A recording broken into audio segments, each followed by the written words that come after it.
Guys spelling का हमारी life में बहुत इंपॉर्टेंट रोल होता है। हम व्हाट्सएप पर चैटिंग करते हैं, फेसबुक पर पोस्ट करते हैं और ट्विटर पर ट्वीट करते हैं। अगर वहाँ पर स्पेलिंग एरर कर देते हैं जो हमारा इंप्रेशन है वो काफ़ी डाउन हो जाता है। इसलिए गाइस आज की इस वीडियो में आपको सिखाने वाला हूँ स्पेलिंग की ऐसी ट्रिक्स जिसे याद करने के बाद आप उनमें कभी मिस्टेक्स नहीं करेंगे। तो आइए गाइस शुरू करते हैं बिल्कुल बेसिक कॉन्सेप्ट। गाइज कोई भी वर्ड होता है उसकी जो स्पेलिंग बनती है वो बेस्ड होती है उसके सिलेबल पर। अब सिलेबल क्या होता है आइए ये भी जान लेते हैं। Guys a syllable is the sound of vowels. तो गाइज जो भी वर्ड को हम बोलते हैं तो उसमें से जो वॉवेल साउंड होता है उसी को सिलेबल कहा जाता है। तो हम कह सकते हैं कि कोई भी वर्ड में कोई ना कोई सिलेबल जरूर होता है। जो वर्ड को हम बोलते हैं तो उसमें जो वॉवेल साउंड निकलता है उसी को हम कहते हैं सिलेबल। ओके गाइज अब वॉवेल्स क्या होते हैं ये भी आप जानते होंगे बहुत अच्छे तरीके से। जो अल्फाबेट लेटर्स होते हैं वो A to Z 26 होते हैं। उसमें जो वॉवेल्स होते हैं वो 5 होते हैं A-E-I-O-U। तो कोई भी वर्ड को जब हम पढ़ते हैं उसको हम जब बोलते हैं तो उसमें से जो वॉयल साउंड निकलता है उसी को कहते हैं हम सिलेबल। फॉर एग्जांपल जैसे कि कैट। अब आपके देखिए जहाँ पे कैट, तो कैट में जो साउंड निकल रहा है वो ए का साउंड निकल रहा है। यहाँ पे कैट तो यहाँ पर 1 सिलेबल होगा। Okay guys cat. इसी तरह से हम देखेंगे डॉग। तो डॉग को भी जब हम बोलेंगे तो डॉग, तो इसमें जो साउंड निकल रहा है वो 1 साउंड निकल रहा है, मतलब 1 वॉवेल साउंड निकल रहा है। तो इसको हम यहाँ पर 1 वॉवेल कह सकते हैं। तो यहाँ पर इसका जो सिलेबल होगा वो 1 सिलेबल होगा। इसी तरह से गाइज स्पीकिंग।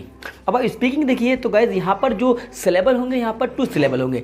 स्पीकिंग तो इसको आप देखेंगे स्पीकिंग, तो यहाँ पर डबल सिलेबल होंगे, मतलब कि 2 बार वॉवेल साउंड निकल रहा है। तो गाइज यहाँ पे मैं साउंड की बात कर रहा हूँ, यहाँ पर ये नहीं बता रहा कि इसमें वॉवेल्स कितने हैं। तो ये जो स्पीकिंग है तो इसमें आपको ये काउंट नहीं करना है कि वॉवेल्स कितने हैं, साउंड काउंट करना है। ओके गाइज तो याद रखिएगा हमें साउंड काउंट करना रहता है। जो वॉवेल साउंड निकलते हैं उसी को हम कहते हैं सिलेबल। तो गाइज हमने जान लिया कि कोई भी जो वर्ड होता है उसमें कोई ना कोई एक सिलेबल ज़रूर होता है। अब इसको बेस्ड बनाकर हम समझते हैं क्या कॉन्सेप्ट होता है हमारी स्पेलिंग में, कि जब हम कोई भी वर्ड को लिखते हैं तो उसमें जो स्पेलिंग होती है जो हम मोस्टली मिस्टेक्स कर जाते हैं, एरर कर जाते हैं। तो इस सिलेबल को बेस्ड बनाकर आइए हम इस कॉन्सेप्ट को भी समझ लेते हैं। गाइज जैसे एक लेटर है सी। अब गाइज सी से सा भी बनता है और सी से का भी बनता है। तो गाइज कॉन्सेप्ट क्या है कि सी को सा कब पढ़ना है और सी को का कब पढ़ना है। तो गाइज अब ये 3 लेटर्स याद रखिए E-I-Y। हाँ गाइज यदि सी के बाद ई आता है, आई आता है और वाई आता है तो इस सी को आपको सा पढ़ना है। तो गाइज देखिए जैसे कि सिटी।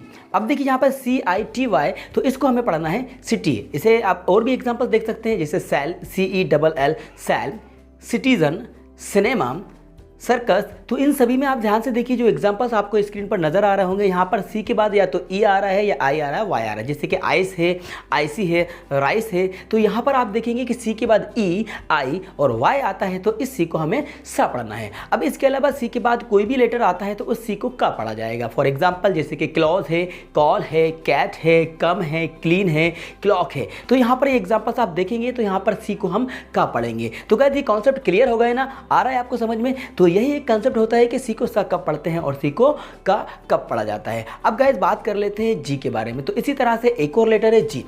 अब गाइस आपने नोटिस किया होगा जी से गा भी बनता है और जी से जा भी बनता है। अब जी से ग कब बनेगा और जी से जा कब बनेगा ये मैं आपको बता देता हूँ। तो गाइस इसमें भी आपको याद रखना है कि ये जो जी है, जी के बाद यदि ई आता है और जी के बाद आई आता है और वाई आता है तो यहाँ पर भी जी को हम जा पढ़ेंगे। इसके बाद जी के बाद कोई भी लेटर आएगा तो जी को हम गा पढ़ेंगे। एग्जाम्पल आप देख सकते हैं जैसे कि हम कहें जिम। अब जिम में देखिए गाइस जी के बाद वाई आता है तो यहाँ पर हम जी को जिम पढ़ेंगे। इसी तरह से दूसरा एग्जाम्पल आप देख सकते हैं जैसे कि हम कह सकते हैं जिंजर। जिंजर तो जिंजर में भी आप देखिए जी के बाद आई आ रहा है और फिर जी के बाद ई आ रहा है। तो जिंजर में भी जी को क्या पढ़ेंगे हम जा पढ़ेंगे। जैसे एज है, पेज है, केज है। ये सारे एग्जांपल्स आप देख लीजिए स्क्रीन पर। तो जी के बाद ई आ रहा है और आई आ रहा है, वाई आ रहा है तो इस जी को जा पढ़ेंगे। अब इसके अलावा गाइस जी के बाद कोई भी लेटर आएगा तो इस जी को गा पढ़ा जाएगा। जैसे कि गुड है, गैम है, गैट है, डॉग है, फॉग है। ओके गाइस तो इसके बाद हमें जी के कोई भी लेटर अगर आता है तो जी को गा पढ़ा जाता है। गाइस ऐसे ही एक और कंसेप्ट है वर्ब में आईएनजी लगाने का। हाँ गाइस सबसे पहले इन वर्ब्स को ध्यान से देखिए, लिखा हुआ है यहाँ पर give, right, make, take, love. तो गाइज इनको ध्यान से देखिए, इनके सभी के लास्ट में ई लगा हुआ है।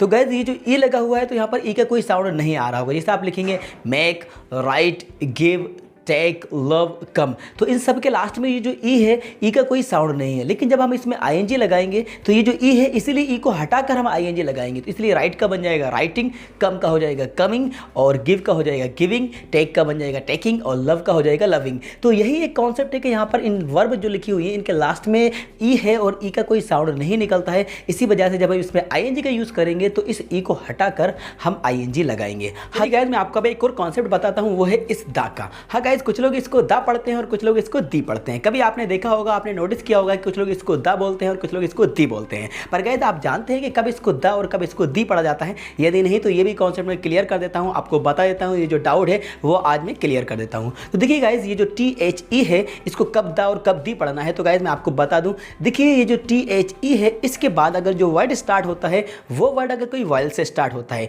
मतलब कि THE के बाद जो वर्ड स्टार्ट होता है वो कोई वॉवेल से स्टार्ट होता है। वॉवेल्स क्या होते हैं? AEIOU। तो कोई जो वर्ड है वो वॉवेल से स्टार्ट होगा तो इसको हम पढ़ेंगे दी। तो इसका जो साउंड होगा वो दी होगा। फॉर एग्जांपल दी एंड, आपने देखा होगा दी एंड, THE दी, इसके बाद END, तो इसको हम बोलेंगे दी एंड। इसी तरह से the apple, the animal, the artist. तो यहाँ पर आप देखेंगे THE दी कब पढ़ेंगे? जब इसके बाद जो वर्ड स्टार्ट हो रहा है वो कोई वॉयल से स्टार्ट हो रहा है तो वहाँ पे हम इसको दी पढ़ेंगे। इसके बाद अगर जो वर्ड स्टार्ट होगा वो अगर कोई कॉन्सोनेंट से स्टार्ट होगा तो इसका जो साउंड होगा वो होगा दा, फिर इसको दा बोला जाएगा, फिर इसको दा पढ़ा जाएगा। For example the book, the mango. और भी आप बहुत सारे एग्जांपल्स देख सकते हैं। द ताजमहल, तो THE द कब पढ़ेंगे? जब इसके बाद जो वर्ड स्टार्ट होगा उसमें जो फर्स्ट लेटर होगा वो कॉन्सोनेंट होगा तो द, और वॉवेल्स होगा तो दी पढ़ा जाएगा।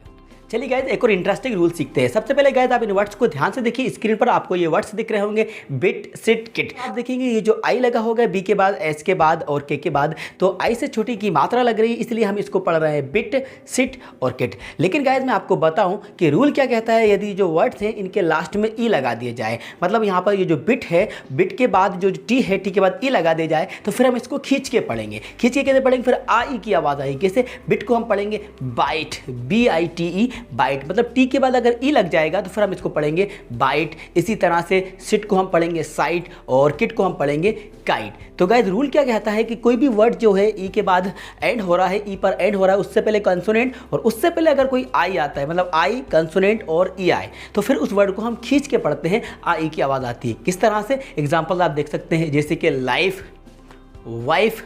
देखते आइए आप ध्यान से, स्क्रीन पर आप देखिए, लाइफ है, वाइफ है, राइस है, आइस है, लाइन है, माइन है। तो इन सारे वर्ड्स को आप स्क्रीन पर ध्यान से देख लीजिए। ये जो वर्ड्स हैं इनमें आई है, उसके बाद कॉन्सोनेंट है, उसके बाद ई है। यदि लास्ट में ई लग रहा है तो फिर इन वर्ड्स को हम खींचकर पढ़ेंगे, आ ई की आवाज़ आएगी। ओके गाइज, तो ये है एक इंटरेस्टिंग रूल, ये है एक कमाल का रूल जो मैंने आपको बता दिया। इसलिए इन वर्ड में जो साउंड होता है वो साउंड चेंज होता है, जैसे मैंने आपको ऑलरेडी बता दिया है कि पूरा जो खेल है वो साउंड का खेल है, वॉयल साउंड का खेल है। इसलिए मैंने स्टार्टिंग में ही आपको बता दिया था कि पूरा का पूरा फोकस आपको साउंड पे करना है। यदि आप इसके साउंड को समझ पाते हैं तो गाइज आप इसकी स्पेलिंग करेक्ट लिख पाएंगे। आप जो भी एरर करते हैं वो आप एरर करना बंद कर देंगे। अब एक कॉन्सेप्ट और मैं आपको बता देता हूं। तो गाइज जो हम प्लूरल बनाते हैं तो कोई भी जो वर्ड रहता है उसके लास्ट में हम ES जोड़ते हैं। हाँ गाइज, ES कैसे जोड़ते हैं? जैसे कि लास्ट में आपको एक रूल बताया होगा, इससे पहले भी मैंने अपने वीडियोज़ में एक रूल आपको बताया था कि कोई भी जो वर्ड रहता है जिसको प्लूरल बनाया जाता है उनमें से एक रूल है। मैं सारे रूल्स के बारे में बात नहीं कर रहा, अभी आपको सिर्फ एक ही रूल बता रहा हूँ। तो एक रूल ऐसा है कि यदि वर्ड के लास्ट में S, SS, CH, SH, x अगर आता है तो हम वहाँ पर ES लगाकर उसको प्लूरल बनाते हैं, जैसे कि बस। अब बस का प्लूरल आप बनाएंगे तो बसेस होगा। लेकिन गाइज कभी क्या आपने ध्यान दिया है, कभी क्या आपने सोचा है कि यहाँ पर ES ही क्यों लगाया जाता है? यहाँ पर डायरेक्ट हम एस लगाकर इसको प्लूरल क्यों नहीं बना सकते हैं? तो गाइज आप ध्यान से देखिए कि ये जो बस है इसमें अगर हम एस लगा देंगे तो इसका तो कोई साउंड ही नहीं निकलेगा, इसमें कोई साउंड ही नहीं निकलेगा। बस को हम BUS बस लिखें या BUSS बस लिखें तो कोई साउंड नहीं निकलेगा। साउंड कब निकलेगा? जब हम उसमें ES लगाएंगे। जय गाइस, तो बस का साउंड निकलेगा बसेस। इसी तरह से class, classes, watch, watches, box, boxes. इसी से बॉक्स में भी आप एस लगा देंगे तो कोई भी साउंड नहीं निकलेगा, तो उसका कोई सेंस ही नहीं निकलेगा कि उसको प्लूरल आप कैसे बता पाएंगे, कैसे समझा पाएंगे कि ये आप बॉक्स सिंगल के बारे में बात कर रहे हैं कि प्लूरल के बारे में बात कर रहे हैं। इसीलिए यही कॉन्सेप्ट है कि यहाँ पर ES लगाया जाता है। तो याद रखिए, जब कोई भी वर्ड जिसका आपको प्लूरल बनाना हो तो उसमें डायरेक्ट एस लगाने से अगर उसका साउंड चेंज नहीं होता है तो वो प्लूरल नहीं बनेगा। उसमें आप ES लगाएंगे जिससे उसका साउंड चेंज हो जाता है, जैसे कि डिशेस, बसेस, क्लासेस, ग्लासेस, ये आपने देखे होंगे। तो ये ES लग के इसमें क्या हो जाएगा, ये बन जाएगा प्लूरल। तो गाइज यही कुछ ऐसे कॉन्सेप्ट है जो मैंने आज की वीडियो के अंदर बता दी है कि हमें कब सी को सा, कब सी को का, कब जी को गा और कब जी को जा पढ़ना है और कब हम ES लगाते हैं। ये कॉन्सेप्ट को अगर आप समझ जाते हैं तो गाइज आने वाले जो मेरी वीडियोज़ हैं उसमें भी मैं और बहुत अच्छे अच्छे कॉन्सेप्ट लेकर आऊँगा और आपको मैं स्पेलिंग एरर जो आप करते हैं, जो मिस्टेक्स करते हैं, वो बिल्कुल मैं ख़त्म करवाऊँगा। तो गाइज हमारी वीडियोज़ को देखते रहिए और उम्मीद करता हूँ ये वीडियो वीडियो आपको पसंद आई होगी तो गाइस इस वीडियो को लाइक कर देना, अपने सारे फ्रेंड्स को ज़्यादा से ज़्यादा शेयर कर दीजिएगा। और हाँ गाइस, यदि आप चैनल पर नए हैं और आपने चैनल को अभी भी सब्सक्राइब नहीं किया है तो गाइस चैनल को सब्सक्राइब कर देना और बेल आइकन को प्रेस कर देना, जिससे कि आने वाली वीडियोज़ की नोटिफिकेशन सबसे पहले आपको मिलते रहेंगे। Thank you so much.